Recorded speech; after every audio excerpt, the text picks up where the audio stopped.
Publish News Entrevista, com apoio de Coisa de Livreiro, traz uma verdadeira missionária da literatura, a criadora da Estação das Letras, Susana Vargas. Livros na sua casa, tem até na cozinha? Tem. Tem. Tem na cozinha, tem no banheiro, tem no corredor, porque no corredor eu fiz assim, bem em cima, até um truque para quem quiser, quem tem problema de espaço em casa, usar os corredores. Eu coloco em cima, tem 2 prateleiras imensas, é um corredor grande, né, de cada lado, né, prateleiras com livros, né, em geral, livros que eu não leio, quer dizer, porque você veja só, eu hoje estou questionando muito essa história de ter muitos livros em casa. Eu adoro biblioteca, gosto, mas acontece que às vezes você não tem tempo. Então eu fiquei acumulando muito livro em casa porque eu precisava de livros de pesquisa, de consulta, né? Sim. E muito livro que eu também não tinha, livro raro, né? Que não tinha. Então eu acumulei muito livro, mas eu não sou muito fã, cada vez menos, assim, de bibliotecas particulares muito grandes. Eu considero um egoísmo. Um egoísmo no seguinte sentido: a quantidade de livros que eu tenho na estante, que estão lá, muitos eu li, alguns eu não li, muitos eu não li também, eu li pela metade, aí achei que eu ia voltar ao livro, depois me distraí com outro, porque você sempre está lendo, como leitor, eu estou sempre lendo pelo menos 4 livros ao mesmo tempo, tá? Os novos, os livros que eu estou lendo também com os alunos, nas oficinas de leitura, de poesia. Então, eu estou sempre... mas muita coisa que eu tenho na minha estante está lá, tomando poeira, e eu nunca mais vou abrir aquele livro. Mas, por outro lado, às vezes um livro que faz tempo que você não lida com ele, às vezes ele salta para o seu pescoço, não salta? Não acontece isso? Salta. E é um encontro maravilhoso, às vezes, não é? Acabou de saltar na oficina de poesia que eu dou, né? Eu estava com o grupo, e agora eu peguei aqui, porque está aqui, tá? Eu estava com o grupo e saltou esse aqui, ó, do Cesário Verde. Nossa, tá? Português, né? Um livro maravilhoso, raríssimo, porque eu citei um verso do Cesário Verde, e aí mas eu estava com medo de estar falando errado o verso. E como eu tenho uma estante aqui que tem algumas preciosidades, esse livro é precioso, eu fui ali, peguei e trouxe para eles, então o livro ficou aqui, depois ele saltou de fato, né? Ele tem, inclusive, todos os manuscritos, cartas dele com o Fernando Pessoa, Cesário Verde, um grande autor português, que nasceu em 1855, mais ou menos, né? Então, assim, tem aqui manuscritos, cartas dele com Fernando Pessoa, a obra quase completa dele, tá? Uma edição portuguesa, né? Livros Horizonte, de Portugal. E tem uma coisa maravilhosa, olha só, que são os manuscritos. Nossa. Manuscritos, tá? De poemas dele, né? Com rasuras e tudo? Tudo. Ele trabalhados, retrabalhados, aquela coisa de uma época que não havia xerox, não havia como você... Olha aqui, desenhos, assim, ó. Você fica buscando... Você tem curiosidade pelas rasuras para entender as escolhas do autor e tudo?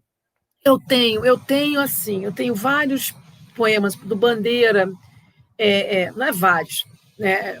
Alguns poemas do Bandeira, da Cecília, eu gosto, vê só, não é um preciosismo, assim, para mim tem uma utilidade, que é legal ver como é que um poeta trabalha seu livro, um Guimarães Rosa, que eu tenho, inclusive, porque eu trabalhei na Biblioteca Nacional muitos anos, né? Sou aposentada da Biblioteca Nacional. E eu trabalhei num setor, uma época, entre outras, eu trabalhei em todos os setores lá. Eu editei a Poesia Sempre, por 10 anos, a revista de poesia de lá, foi uma coisa importante. E eu editei com vários editores também muito interessantes, né? Na hora a gente volta nisso, se você quiser. Mas eu também trabalhei no setor de obras raras. E no setor de obras raras, você se depara com os originais, originalíssimos de autores. Peguei, assim, Guimarães Rosa, os originais de Sagarana estão lá, todo rabiscado, todo. Cecília Meirelles, Manuel Bandeira. Eu tive acesso ao Lima Barreto, aos originais dos textos que ele escreveu no hospício, que ele não tinha papel, e ele usava papel de pão. Tá? Então, assim, é uma emoção você ver aquilo, né? E aí tem uma outra coisa que, além dessa emoção, que é bem racional, que é, por exemplo, na oficina de poesia que eu dou, em geral, eu dou a poesia de introdução, a oficina em que as pessoas se deparam pela primeira vez com uma oficina de poesia. E elas vêm, na maioria das vezes, muito desavisadas, né? Elas vêm assim, elas não sabem o que é uma oficina, muitos já até publicaram livros, né? Escreveram, foram numa gráfica, publicaram numa gráfica, né? Pessoas às vezes fazem um versinho, né? Assim, eu brinco muito na sala de aula, né? Mamãezinha querida, tu és a minha vida. Isso é uma emoção, mas não é um poema, tá certo? Então trazem muito disso e você tem que quase que a introdução é quase uma educação para a leitura de um poema, para depois, então, você pensar até em produzir, ou produzir com mais consciência. As pessoas, em geral, né? Então, eu faço muito isso, eu pego uns originais de grandes autores e mostro o trabalho que eles tiveram. Tem originais assim do Bandeira que você vê a modificação do original para o poema como ficou depois, que é bárbaro. Só isso já é uma grande, acho que é de uma grande ajuda. Ajuda a pessoa a perceber o trabalho de um escritor, ajuda ela a perceber o trabalho que ela precisa, a humildade que ela precisa ter, né, no sentido de saber que não é de uma vez só, as coisas não saem da inspiração pura e simples, né? Existe inspiração. Tem coisas que você não... Eu escrevo também, né? Então, a gente não sabe de onde saem as coisas, às vezes. Uma imagem, mas como é que isso veio parar aqui na minha cabeça? Você não vai explicar. Não tem teoria da literatura que você explique, mas os seus textos eles podem ser trabalhados, e esse é o caminho de uma oficina. A pessoa perde a humildade, sabe? Assim, perde a vaidade, não é a humildade. Sim. A humildade ela ganha. Ela ganha. Ela perde, ela tem que perder, se despir da vaidade, que é muito comum, né? Nos artistas, assim, às vezes, né? A gente sabe, ou nos pretensos artistas, ou aqueles que não estão amadurecidos e que tem uma carta do Mário Quintana, uma das poucas documentos do Mário Quintana em que ele escreve sobre escrever, né? Ele se dirige a um poeta, uma carta, uma espécie de carta a um jovem poeta, mas do Brasil, tá? Rainer Maria Rilke, que escreveu também, né? Um livro até lindo, né? Eu tenho aí com o prefácio da Cecília Meirelles. E o Mário Quintana ele diz o seguinte, ele diz, sinto-me, entre outras coisas que ele fala na carta, ele responde a um poeta que pediu opinião, né, sobre os seus textos, e ele diz o seguinte para esse poeta, ele diz assim, sinto-me capaz de escrever um poema tão bom ou tão ruinzinho como quando eu tinha 17 anos. Então, ele tinha 84 nessa época. Tá? Fui amiga do Quintana, né? Eu sei por causa da entrevista que gravamos com a sua filha Daniela. Ela contou das memórias dela de ir no hotel onde o Quintana morava, com você. As minhas duas filhas iam, né? Ele pegava Ele adorava bombons, biscoitinhos, né? Então eu tinha uma latinha em forma de coração, cheia de bombons, e oferecia para elas assim: peguem um pedaço do meu coração. Elas adoravam aquilo, né? E muitas lembranças lindas, né, com ele, né? Quintana é um barato, né? Porque é um grande exemplo do que você estava dizendo, porque muitas vezes o Quintana faz poesia sem fazer um poema. Exato. A poesia como tal, né, ela é alguma coisa que você tem às vezes poemas sem poesia, que em geral são ruins. É difícil de explicar isso às vezes, né? Mas o pessoal entende, a galera, né? A gente entende em uma hora. Não é tão difícil. Deveria mudar o nome do gênero, você acha? Olha, o gênero Eu não é mais acho poesia, é poema. que não pode continuar com a mesma coisa. Vê só, o que você chama de poesia das coisas são as coisas que inspiram você e que você transforma, né, depois essa inspiração numa obra de arte. Então, você tem poesia na música. Quer dizer, a música é a poesia posta em sons, em ritmos. Né? A escultura também é a poesia posta em formas, em cores, a pintura. Então, você tem, assim, de fato, uma separação.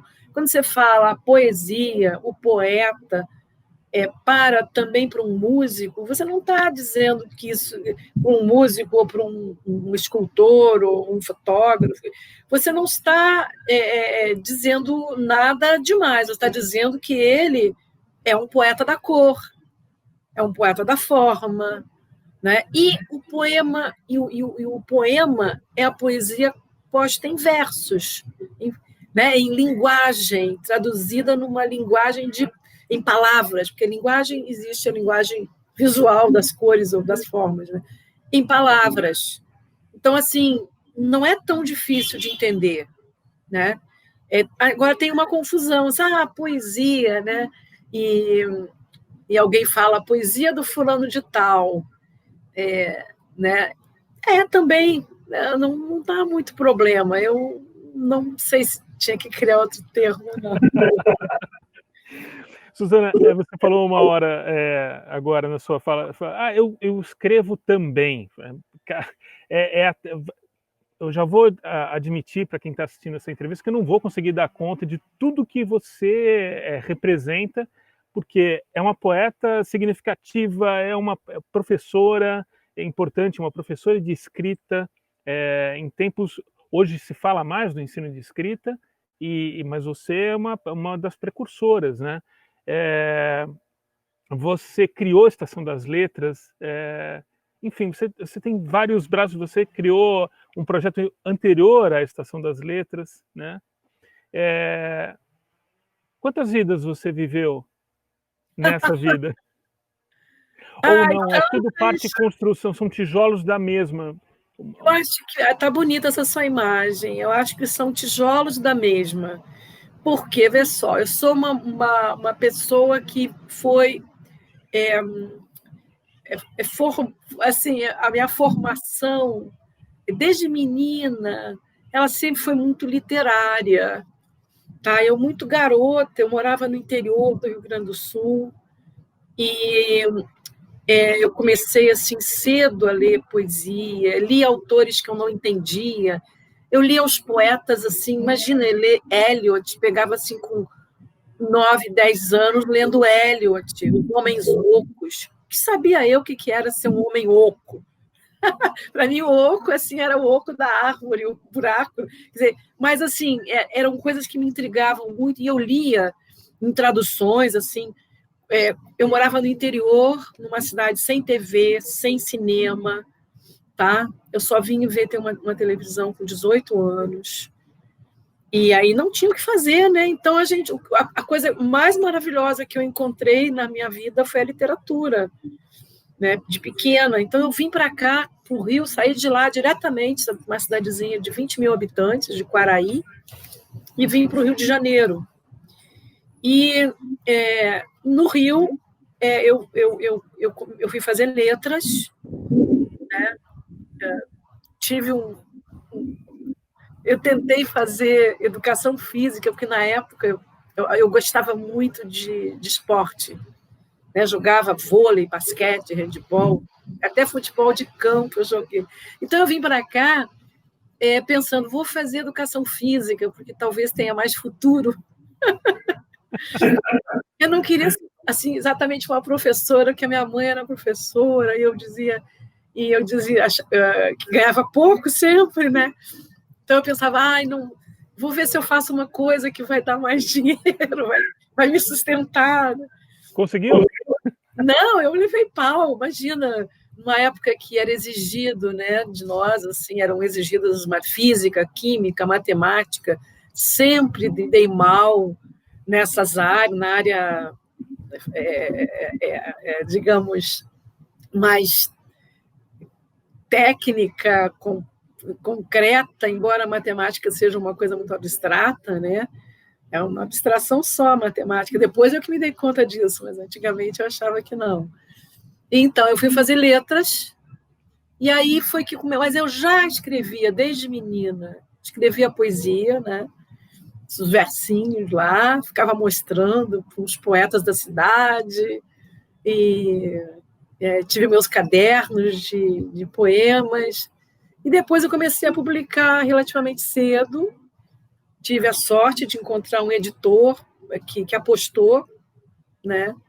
E aí você publicou pela Tempo Brasileiro, não foi o seu primeiro livro? E a Tempo Brasileiro não era qualquer editora, né? Era uma editora importante, desde a década de 60, publicando pensamento brasileiro, né? Eu tive essa sorte, porque foi um grande encontro que eu tive na vida, foi com o professor Eduardo Portela, tá? Que eu era estudante, estava terminando minha faculdade na UFRJ, na Faculdade de Letras, quando eu conheci, e assim, sabe, assim, aquela ousadia de estudante, assim, pedi para ele ler um livro meu de poesia que eu tinha, assim. Aí ele leu, gostou. Um parênteses, é o livro que eu não gosto definitivamente, assim, hoje. Eu não publicaria aquele livro. Mas ele gostou, ele viu alguma coisa ali, né? Então, ele gostou, aí me convidou para... Ele falou, sabe, mas você também, com esse texto, acho que você poderia escrever sobre literatura. Aí me convidou para escrever na revista dele, fazer resenhas. Então, muito nova, né? 22 anos, né? E aí eu comecei a escrever a primeira resenha, ele reprovou, que eu não sabia o que era exatamente uma resenha, né? Ele disse assim, escreve o que você acha. Eu escrevi o que eu achava, mas não sabia bem o que era uma resenha. Aí ele falou, não, resenha não é isso. Resenha é assim. Aí a primeira resenha foi sobre um livro do Paul Celan, um poeta maravilhoso, que eu adorava. Ele me deu, mas eu gostava, um alemão, né? E que se suicidou, né, no Sena, né? E eu, assim, até hoje lembro de versos, porque eu fiquei revirando o livro para escrever, e escrevi mal sobre o Celan. A segunda foi um livro do Darcy Ribeiro, Maíra. Olha. Maravilhoso. Aí, na segunda, não teve retoque. Eu acertei. E aí eu comecei a escrever também, exercitar essa coisa mais crítica. Já estava fazendo letras, já estava dando aulas, né? Depois eu já comecei, aí eu comecei a dar aulas também muito cedo, muito, muito no começo, assim, em todos os níveis que você possa imaginar, escolas públicas, particulares, dei aula para criança de quinta a oitava, depois eu dava aulas para curso, isso antes, inclusive, de me formar, era ilegal, tá? Mas eu dava aula, que eu precisava também, eu precisava me sustentar, entendeu? Uma história pessoal que precisava, assim, porque eu tinha 2 filhas e precisava, né? E então depois eu comecei a trabalhar em pré-vestibular, até que nos anos 80 eu comecei a a dar aulas em faculdades, aí eu entrei assim numa coisa, num trabalho mais assim, tanto de dar aulas, eu nunca parei, né, quanto de pensar melhor as questões brasileiras relacionadas à leitura, né? Foi lá no mestrado em teoria literária que eu fiz na UFRJ, e também o fato de eu já ter começado a publicar, não é? E eu me dei conta que, assim, se eu quero ser escritora, né? Até hoje fico assim, eu sou escritora, porque eu sou uma escritora hoje bissexta. Eu parei um pouco com a minha produção, não de produzir, mas de publicar ou de mostrar, né? Por conta de todo um universo que eu assumi, que é o da Estação das Letras e outras ações, né? E então eu comecei a pensar assim, se eu sou escritora e eu quero que me leiam, e no Brasil não tem leitores, né? Então eu vou trabalhar para que existam mais leitores. Então realmente o meu trabalho principal na vida, assim, minha vida é um trabalho que parte de quê? Parte do fato de eu escrever poesia, parte da poesia, mas de uma forma tentando alargar um pouco esse universo que às vezes fica tão restrito ao próprio escritor, né? O escritor muitas vezes publica, principalmente os jovens, os mais jovens, publicam como se o livro, e até os professores de literatura, às vezes, né, que trabalham com esse objeto, eles pensam que o livro vem voando até a mão deles, né? E é de uma ingenuidade muito grande. Eu não quero isso. Nem para os nossos alunos lá no IEL, quer dizer, uma das coisas que eu falo, assim, eu acho que é um compromisso até dos professores, né, todos junto comigo, de alguma forma, né, apresentar o livro como um objeto que é produto que existe uma coisa chamada mercado, sabe? Que também os autores, os novos, principalmente, não devem cair nas esparrelas do mercado, tá? E sair publicando qualquer mamãezinha querida, né? Então, assim, é um trabalho. Nos anos 80, ainda assim, eu antes da estação, porque tem um antes, né? Do IEL, do Instituto, da Estação das Letras, né? Tem um antes. Eu comecei a trabalhar na minha tese chama Leitura, uma aprendizagem de prazer. Que virou livro também, né? Eu defendi essa tese em 88. Foi o cão para defender, porque eu trabalhava muito, dava tanta aula, eu não tinha tempo, quase perdi um mestrado por isso. Quem era o seu orientador? Foi na UFRJ, né? Foi. Eu tive como orientadora a professora Helena Parente Cunha e a Samira Naide Mesquita, outras pessoas que eram avaliadoras e tal. Mas, assim, nessa época, eu também... É muita história, tá? Então, você tem que me conter. Não, eu vou fazer o contrário, não conter. Mas é bastante. Tá? Eu também tenho, às vezes, dificuldade de sintetizar. Mas, olha só, ao mesmo tempo que eu fazia o mestrado em 81, 82, tá? Eu comecei a dar aulas na primeira oficina de criação literária do Brasil, que foi a OLAC, Oficina Literária Frânio Coutinho. Foi a primeira oficina do Brasil. E eu comecei a dar a oficina de poesia, a trabalhar com as oficinas de poesia lá. Mas você essa oficina já existia há muitos anos? Ela fazia alguns anos, poucos anos que ela tinha, não me lembro agora a data inicial da OLAC, mas fazia pouco, tá? E eu comecei a dar aulas da oficina de poesia lá. Então, a questão da criação literária entrou na minha vida também, além da leitura, né? Em 81 e 82, tudo ao mesmo tempo, eu comecei a trabalhar num projeto, que foi um momento em que o professor Eduardo Portela foi para o Ministério da Educação, ele foi estar ministro, né? Ele não ser ministro, ele foi ser e estar ministro, tá? E ele me chamou para trabalhar no Prodelivro. O Prodelivro, ele foi uma espécie de PNLL que o professor Eduardo lançou. Era no governo. Eu acho justo falar isso, porque ele foi um dos primeiros, talvez primeiro pensador que pensou e executou uma política para o mercado editorial. Tá? Isso foi no governo do Figueiredo. Figueiredo. Tá. E, então, o Prodelivro era um órgão do Ministério da Educação e da Cultura, porque era MEC,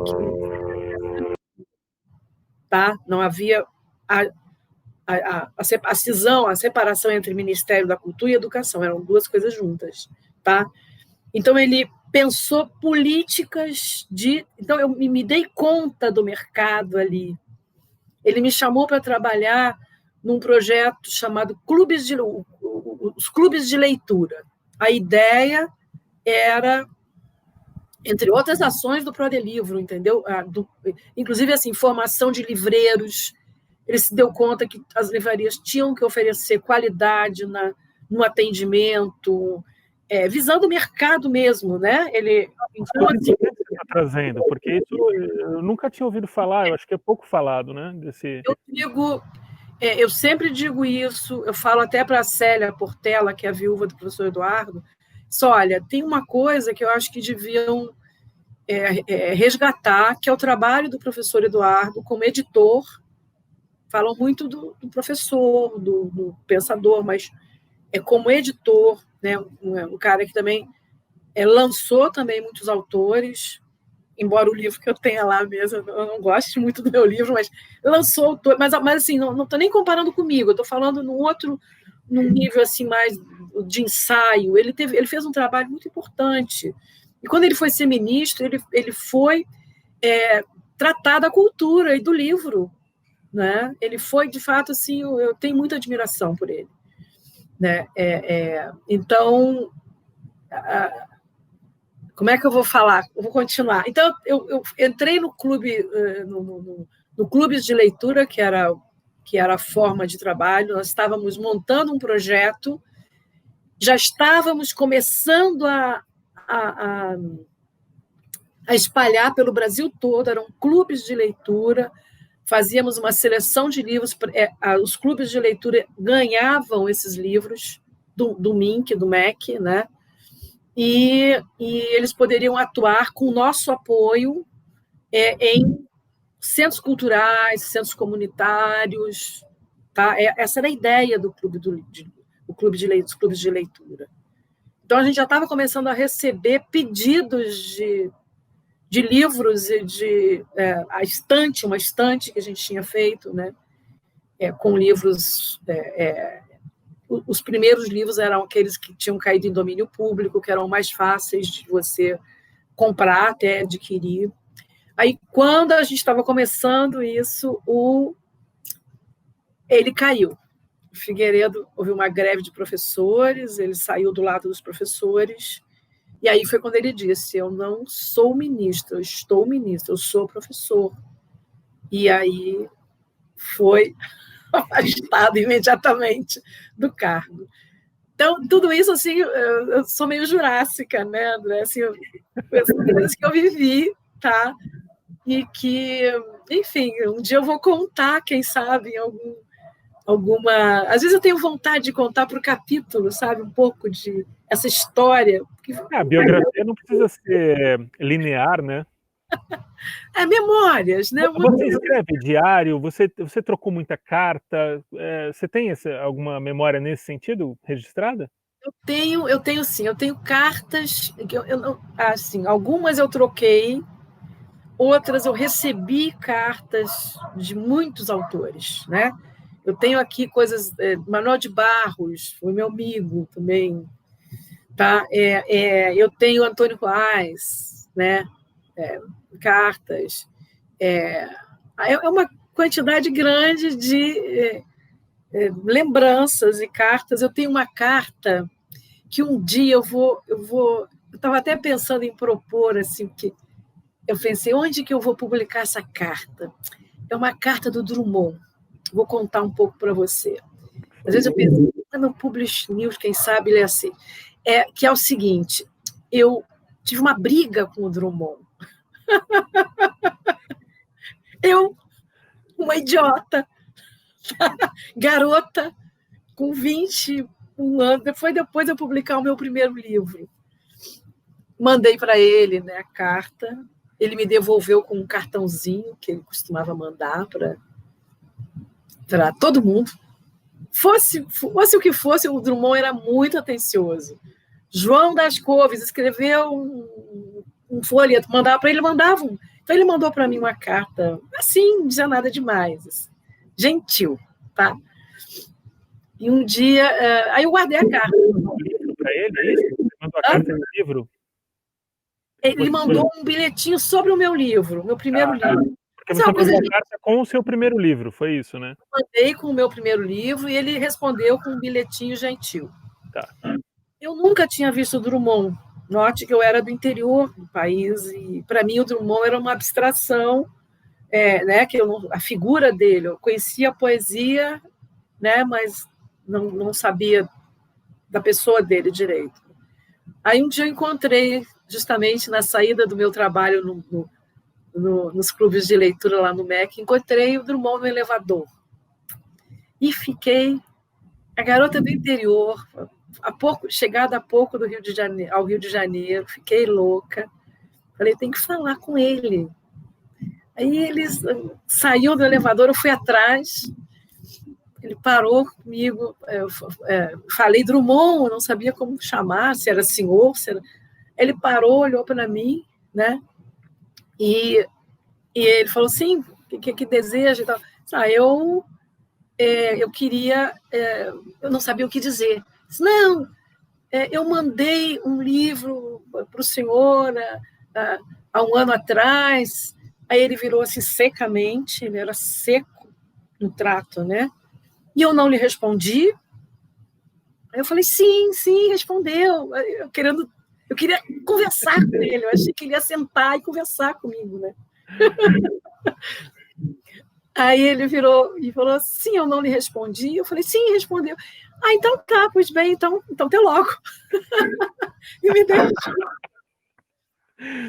Eu fiquei danada, mandei uma carta para ele, contando toda a minha história, que eu lia desde pequena, que eu lia desde de menina, que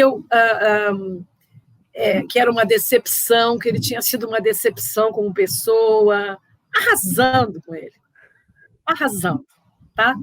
E aí, eu não sei se está dando muito sol aqui. Não, foi legal. Quando você estava começando a falar do Drummond, começou a entrar essa luz na janela. Assim, a gente pode levar para algo místico. Então, aí eu contei perguntei para ele, onde está o sentimento do mundo? Então, em uma semana depois que eu mandei a carta, numa época que os correios funcionavam mesmo, e não havia nada, não havia celular, eu não tinha nem telefone em casa nessa época, né? Eu ia para o orelhão falar com as pessoas. E ele mandou uma carta lindíssima para mim, que é uma espécie também de carta a um jovem poeta, em que ele explica o que significa para um escritor quando alguém aborda na rua falando sobre o papel do artista.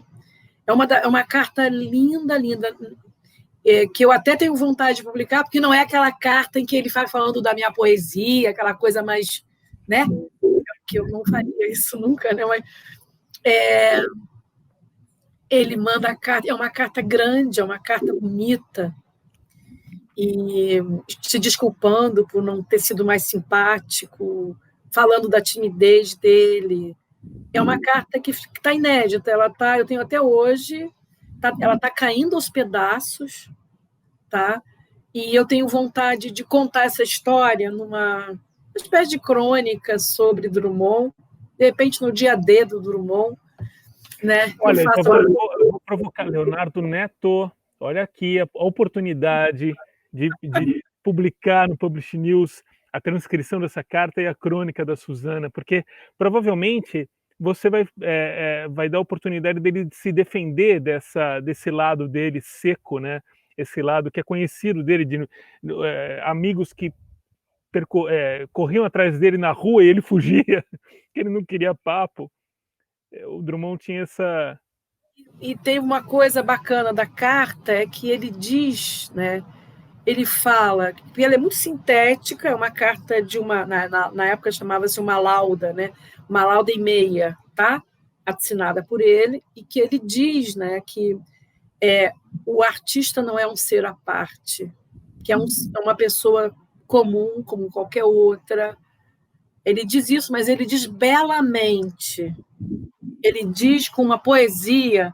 Eu nem sei se eu tenho, porque eu estou falando, e talvez eu não sei se eu tenho isso, assim, mas eu tenho que buscar isso, tá?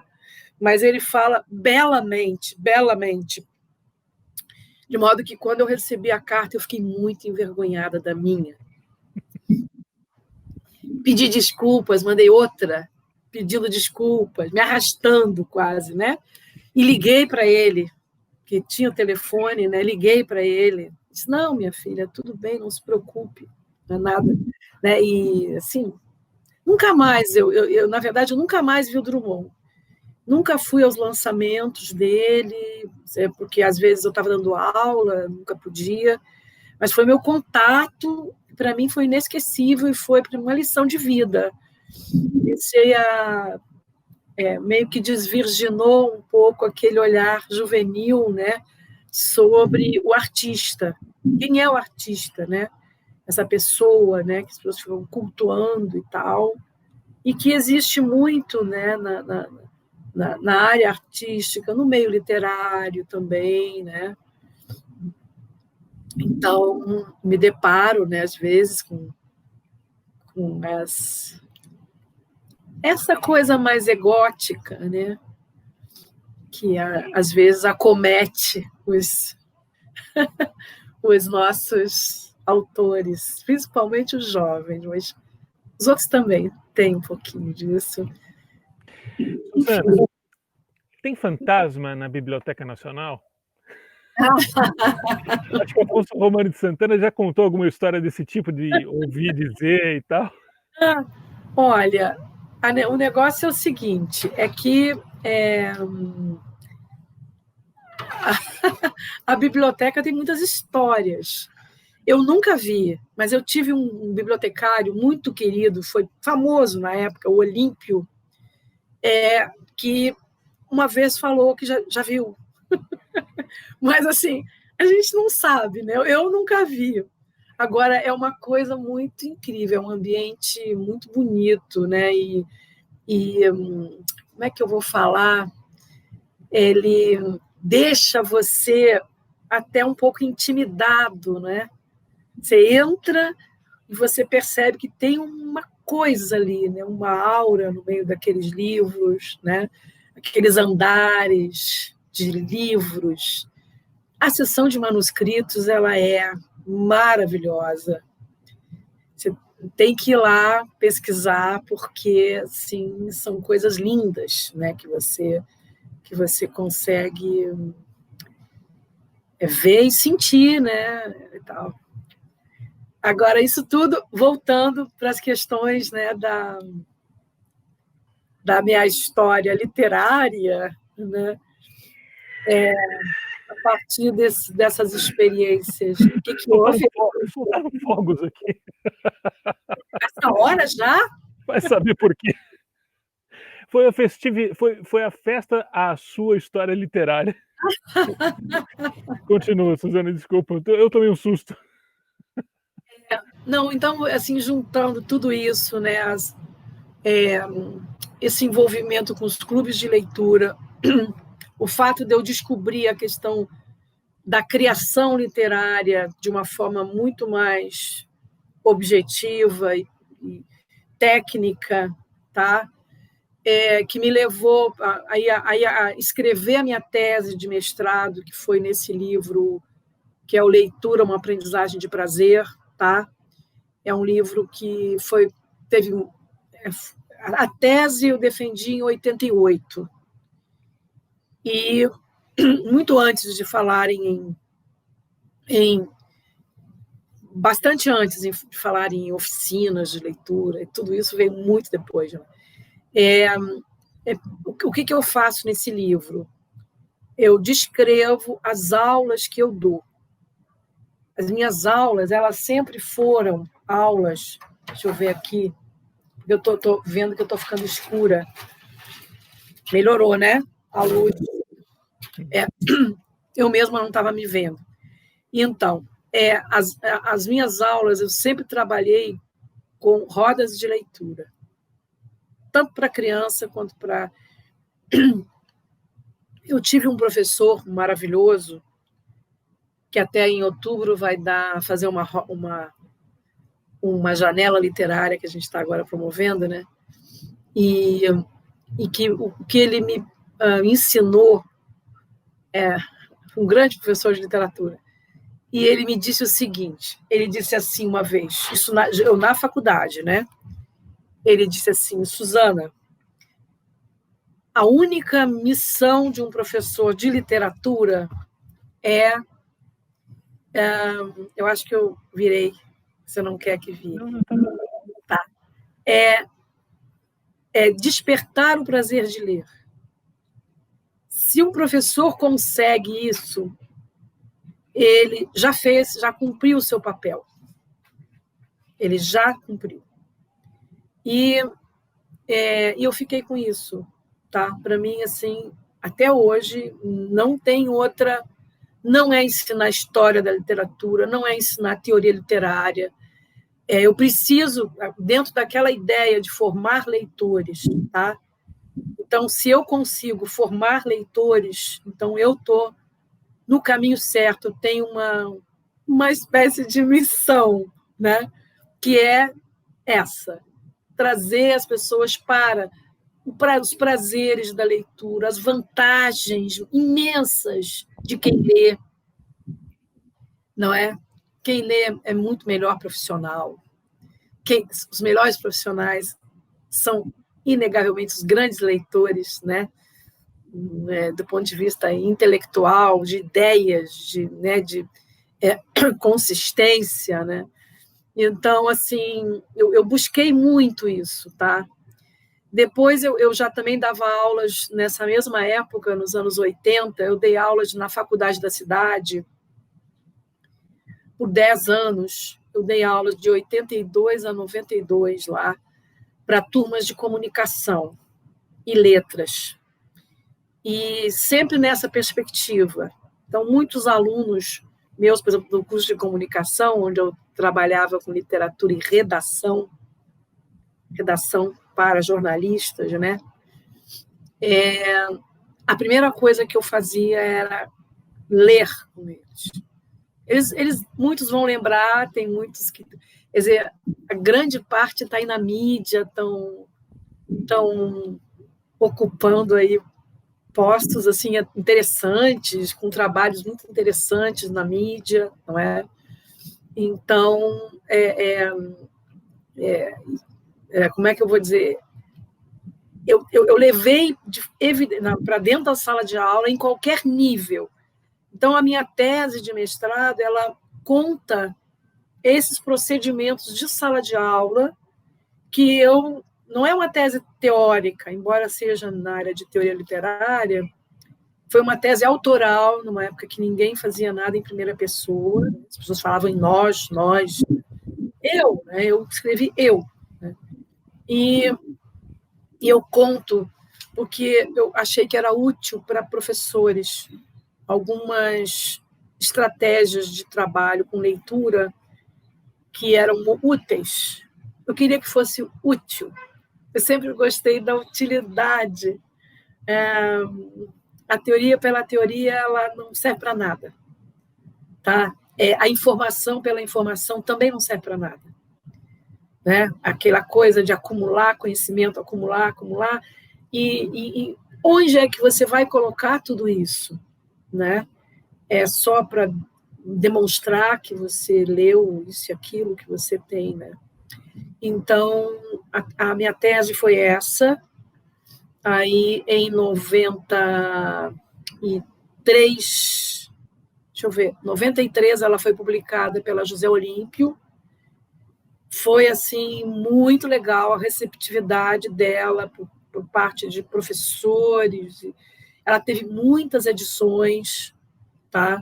E está publicada ainda, está em catálogo. E depois, em 2010, ela já tinha algumas edições. Claro que não é um best-seller, né? Assim, tá? Ao longo do tempo, né? Muitas edições, 7 edições, assim, que eram, na época era de 5.000 exemplares. Era razoável para um ensaio. Ensaio, você sabe que não é um gênero, a não ser que seja um ensaio dessas figuraças, assim, né? Um Davi Arrigucci, sei lá quem, né? Mas eu nem sei como é que é. Eu nunca pretendi isso, né? Eu queria só dividir a experiência. Então, nessa época, eu publiquei esse livro. Em 93, eu comecei o meu projeto, tudo isso junto com várias outras coisas, tá? Eu comecei a publicar para crianças em 85. Eu cheguei a ter alguns livros, 9 livros publicados para jovens e crianças, alguns livros com edições e tal. O que mais que tem ali? Sim, eu, em 93, fiz a publicação da tese, comecei o projeto das rodas de leitura, que foi um projeto que...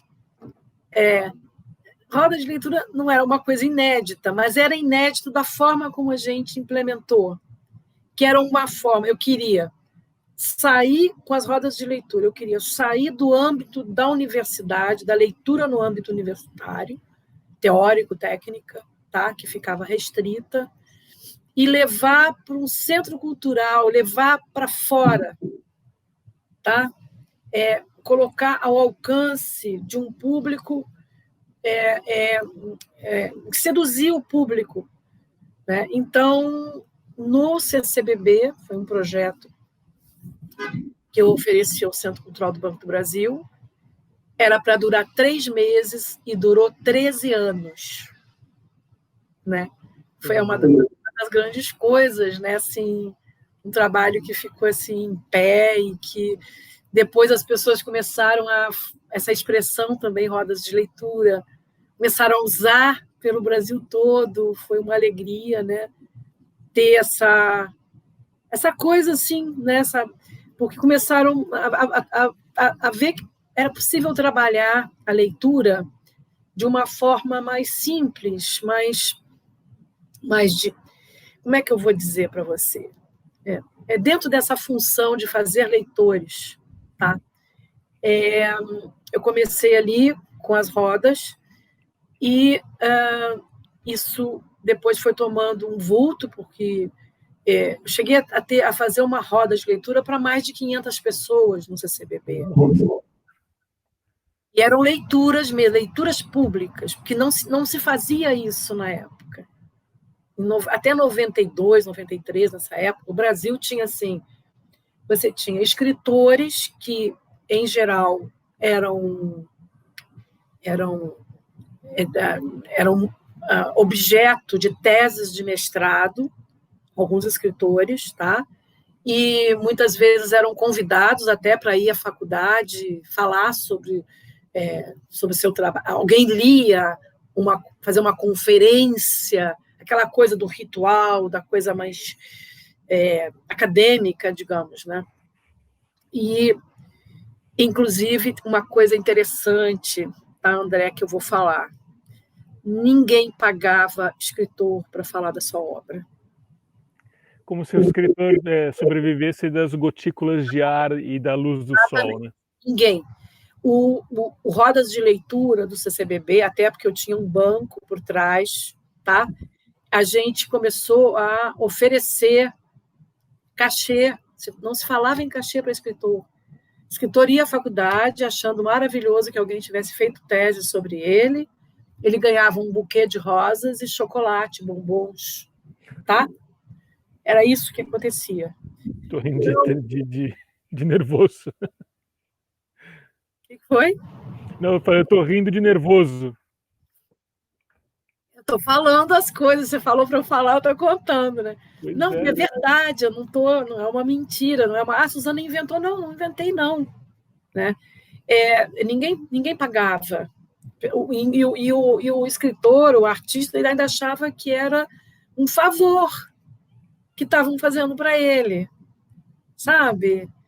Então, assim, essa coisa também de valorizar o profissional do livro, da leitura, valorizar o trabalho, né, que o camarada faz, ele prepara, ele tem um tempo, e tem vários aspectos aí, né?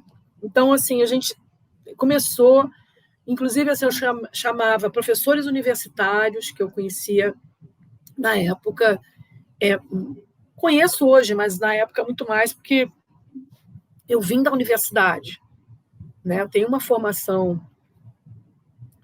que é uma formação oriunda da academia e o que eu valorizo, eu não desvalorizo, hein? Eu valorizo demais. Só que tem que ter uma direção, tem que amplificar, tem que fazer com que a coisa floresça de um outro jeito, tá? Eu tenho várias teses sobre as questões... Roubando o termo do Darcy Ribeiro, usar essa teoria toda que nos ilumina nos fazimentos, né? Isso. Então, tem várias questões aí. Se der um dia a gente entra mais, porque tem coisas que eu até tenho vontade de escrever sobre isso, porque sobre isso eu ainda nunca escrevi, sabe? É tudo produto, na verdade, de experiências, né? Eu nunca fiz nada que não fosse muito produto de experiência, de olhar, ver e tentar que aquilo seja alguma coisa que tenha uma utilidade pública para isso. Pública, ampliar o mais possível esse escopo, né, em que a gente trabalha, do livro, né, que é uma coisa que continua a ser, quer dizer, para minha história pessoal, foi fundamental, tá? Foi fundamental, assim, o meu envolvimento com o livro, né? Então assim, né, nessa época eu estava falando, eu estava publicando para criança, dando aulas, continuando a dar aula nos anos 90, trabalhando na biblioteca com a revista, que também foi outro capítulo que me deu assim, o trabalho na revista Poesia Sempre, com grandes editores, com grandes figuras, né? Eu estou seguindo a direção da luz para te olhar. Por isso que está mudando um pouquinho é bom. Viu? E então, assim, foi muito... Tudo foi muito tentando ampliar onde eu ia atuar. Então, a questão da poesia, né, como editora, né? Isso tudo ao mesmo tempo agora, nos anos 90, né? Aí, com as rodas de leitura, a revista, dando aulas, não abandonei, ainda publicando bastante, né, livros de poesia e literatura infantil.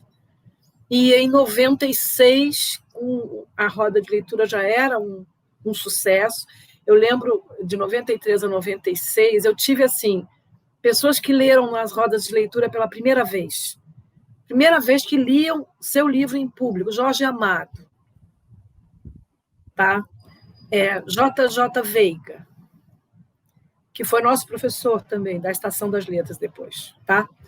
Chico Buarque, Caetano Veloso, que ainda não publicaram seus livros, mas nunca tinham enfrentado um público leitor e leram. Dias Gomes, tá? Olha, é uma quantidade. Maria Clara Machado, eram programas de leitura, né? Eram 8 a 10 leituras mensais no começo. Tá? Então, fazia fila, as pessoas... Porque o que eu queria com essa história das rodas, olha só, eu estou dentro de um centro cultural. Em geral, o que você procura num centro cultural? Lazer. É lazer, cultura, lazer, né? Então, você tem lá as exposições, tem teatro, tem cinema, tem tudo que o CCBB oferecia, né? Tem teatro, tem cinema. E então, o que eu pensava? Vou colocar a leitura com senhas. Então, assim como a pessoa pega a senha para ver uma peça, um cinema, uma exposição, ela vai ter que pegar uma senha para ler. Para mim, esse ato era simbólico de alguma coisa que saía da sala de aula, saía da conferência. Então, entrar numa sala, em vez de ver um filme, ela leria um texto.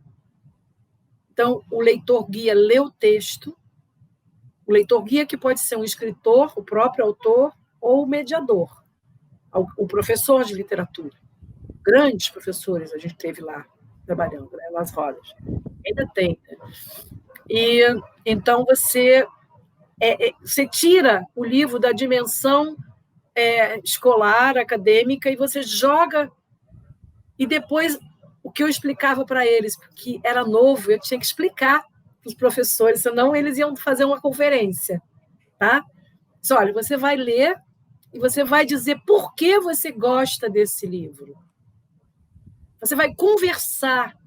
Não é uma palestra, não é uma conferência, não é uma entrevista. Você sai fora do âmbito todo esse, inclusive do jornal. É uma coisa para despertar as pessoas para a leitura, fazer com que as pessoas entendam as dimensões que um texto tem. E, para isso, você tem que ler, que é o que eu prego no meu curso. Eu tenho um curso hoje na estação, que é o Formação em Rodas de Leitura, em que eu digo para as pessoas que se candidatam ao curso, né, ler os livros da sua paixão, que você tem que estar envolvido com o livro. Não é um livro que você ouviu falar e que está na moda, então você vai ler. Não, você vai ler aquilo que você gosta. Então, essa era a conversa. Muitas vezes, alguns professores universitários, excelentes, né? Mas, Suzana, você quer que eu leia... O que você quer que eu leia? Eu falei, eu quero que você leia o que você gosta. Qual autor que você gosta? Né? Você pode ler... Aí alguns eu dirigia porque sabia da tendência, né? Dostoiévski. Mas eu não li esse conto. Não, se você não leu, escolha, então, um que você goste muito. O importante é que você possa conversar com a plateia sobre esse texto. Sublinhado, conversar. Né? Então, você tem ali... Porque a leitura, André, ela é insubstituível. Não há... todo mundo hoje temos por exemplo, dentro do ensino, né, e como uma ação maravilhosa, pró-livro, por exemplo, principalmente na área infantil, né, as pessoas se popularizou a contação de histórias, que é maravilhoso, como estratégia para levar uma criança para a leitura. Eu acho maravilhoso. E adoro, e assim, oferecemos curso de contação de histórias, temos grandes contadores de histórias que trabalham conosco, mas ler não é ouvir. Os processos que atuam, né, no ato da leitura são muito mais, são mais ricos. E a partir do momento que uma pessoa domina o ato de ler, aí eu acho que ela tem que ler mesmo, ela tem que ir para o texto. Porque daí a leitura vai para o ouvido, vai para os olhos também, né? Mas a partir da leitura... E por aí tem uma outra coisa que eu também quero escrever sobre isso, tá? Quer dizer, eu já escrevi algumas coisas, mas não fiz assim um artigo mais longo, mas eu quero escrever. É porque os processos são outros, tá? Você aprende, aí entra uma questão, a língua portuguesa. Por mim, você abole a cadeira de língua portuguesa, substitui pela de leitura. Não que eu despreze a gramática, mas a gramática ela tem que entrar quando a criança ela já está madura para aprender uma abstração, porque ela é uma abstração. Se a criança não tem domínio do código linguístico, ela não tem condições de aprender oração, coordenada, sindética. Né? Eu sempre pergunto para os meus alunos, professores, né, assim, em que você aprender o que é um complemento nominal e um advérbio, em que isso ajudou você a melhorar como pessoa e como profissional de letras? Em quê? São questões que você até pode ensinar em um dia. Olha, gente, vamos passear sobre a estrutura da língua portuguesa? Isso lá, mais tarde. Vamos passear sobre isso. Aí você vai, na hora as pessoas vão aprender. Essa ideia é maravilhosa. Você precisa mesmo escrever sobre isso. Suzana, é com muito pesar que eu estou dizendo que a gente tem que encerrar aqui, porque deu mais de 1 hora até. É a história. Um pouco, mas E aí depois veio tudo mais. A estação, só para concluir, né? A Estação das Letras. A estação começa no ano... Em 1996. É outra história que tem uma construção, né? Uma construção que é produto de tudo que eu vim acumulando. Não tem nada conectado em tudo que você... É uma outra história, tá? É uma coisa que também que eu tinha que organizar de uma forma... Por isso que eu te perguntei, tempo, porque é muita coisa. E tudo tem a ver, não tem nada solto, tá? Exatamente. Exatamente. Até a gente se transformar em instituto agora, há 3 anos atrás, não está solto no mundo. Tá? E é feito com muita dedicação. Mas o que você permitiu que a gente conhecesse de você e do seu pensamento foi muito rico já, e a gente vai ter outras oportunidades e as pessoas vão te seguir agora para você poder contar essas outras partes dessa maravilhosa história que é a sua vida. Suzana, muito obrigado. Obrigada a você, tá? E vamos lá, a gente depois continua a falar. Tá bom.